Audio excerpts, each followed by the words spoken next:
আরে ওটা সূর্য না? চল তো গিয়ে দেখি।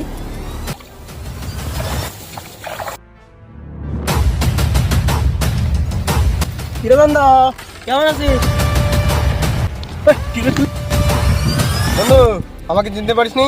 আরে আমি তোর বন্ধু মন্টু। না, যা তো দেখি। কোথা থেকে যে আসে এসব ফকিন্নির বাচ্চা।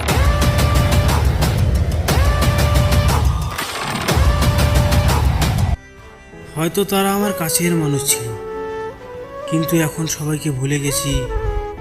কারণ যারা খারাপ সময় পাশে থাকে না, তারা কখনো আপন মানুষ না। তাই তুমি যদি এই পৃথিবীতে সবার ভালোবাসা চাও, তাহলে টাকা কামাও,